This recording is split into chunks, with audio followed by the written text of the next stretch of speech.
Good morning, everyone. My name is Derrick Broze. I'll tell you a little bit about myself before I get to my topic, which is flooding, because I know some of you are probably unfamiliar with myself, and I don't have $1 million to get TV ads, so you might not have heard of me yet. But I do want to first acknowledge that although there are 8 candidates on that picture, there are actually 12 people running. If you don't know about them, I advise you to check them out, because as I just said, we struggle to get attention. Sometimes we're not invited to forums, the media doesn't want to cover us, so do yourself a service and find out about all the candidates.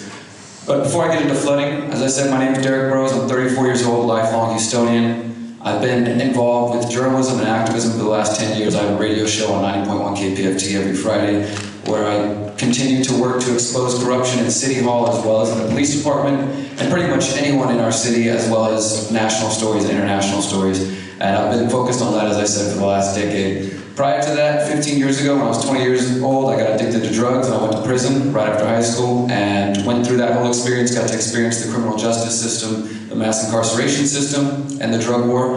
And it essentially changed my life. Not the prison system, that place is a failure, it doesn't rehabilitate anybody. But I chose to go inward, start working on my path and figuring out what I wanted to do with my life. And that's what set me on the path that I am right now, what I've been doing for the last decade. So, as I said, I've been focused on exposing corruption and studying city issues and seeing where people are falling short.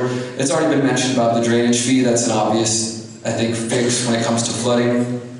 If you vote for something, let's say the firefighters getting a raise or a fee going towards some certain area like flooding or drainage, you would expect that that's what it's going to go to. Unfortunately, we have leadership in the city of Houston that doesn't respect your voices. And that's another big reason why I'm running, is to amplify the concerns of Houstonians that are obviously being ignored. So when it comes to flooding, the drainage, that's a no-brainer. It should go where it's supposed to go. The other aspect, when it comes to flooding, it's easy to say that we're going to, clean out the storm drains, and we should do all that. We need to have more drainage on streets all around Houston. But I think it's a lot different to actually have a plan of how to do that. People's first question when you say you want to do X, Y, and Z is, where is the money going to come from?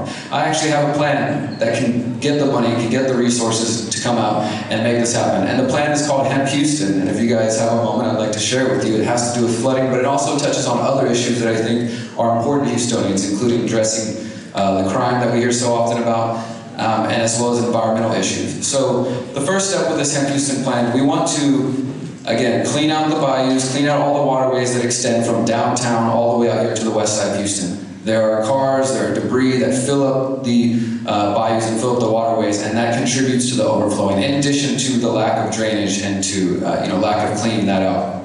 So we've come up with a really innovative plan for those who might not be aware. In the state of Texas, hemp, the cannabis plant, hemp, not the kind that gets you high, just the kind that you can use for fiber, for clothes and things like that, is now legal in Texas as of a couple months ago. It's legal for industrial farming. And Houston has a chance to be the new hub for that, to create a brand new industry around this. We already have the former coffee plant downtown on the East End is going to be converted into a hemp production plant. There is plenty of opportunity for that. I've been working with local students and researchers in this field who are working with me to develop a plan where we can bring hemp, bamboo, as well as other native plants and plant them along the bayous and along the waterways, which will help with reducing flooding, reducing erosion by drinking up some of that excess water.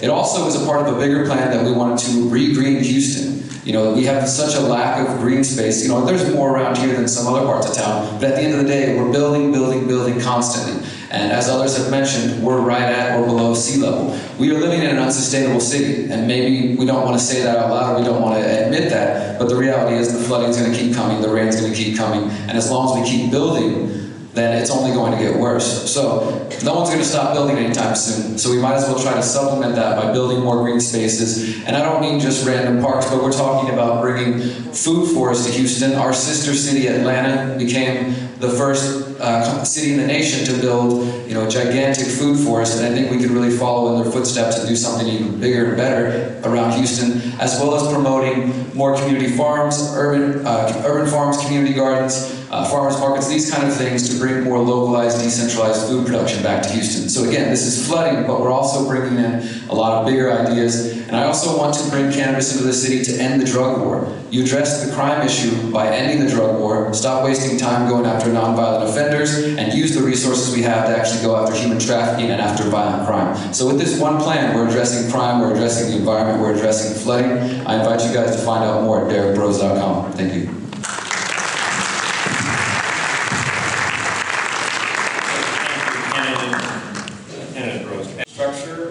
this is addressed to candidate Broze.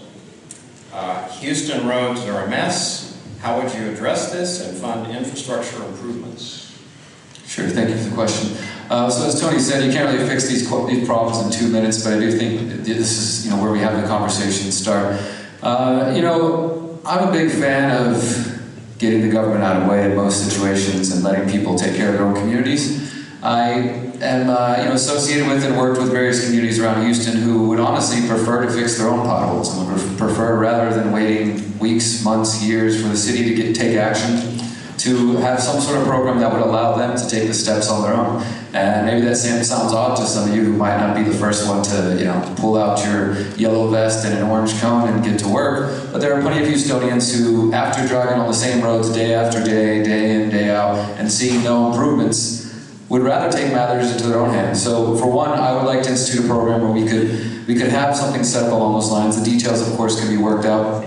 But overall, the city streets, I think they're in pretty bad shape. I was just in Philadelphia 2 weeks ago. I was in other major cities recently, and you see the same problems. Houston is headed in that direction. We're headed towards being the third major city, but we don't have the proper infrastructure to continue welcoming people into the city.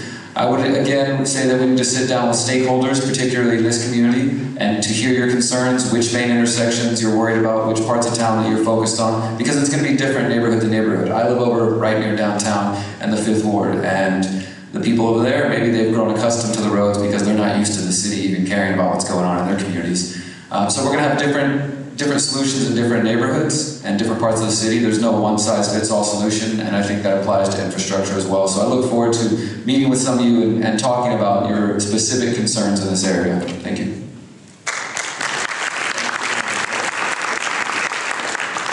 The next question is for candidate Broze, and it concerns flooding. And essentially it's saying, would you propose stricter building requirements outside the 100 and 500 year plans or floodplains? 100 and 500 year floodplains.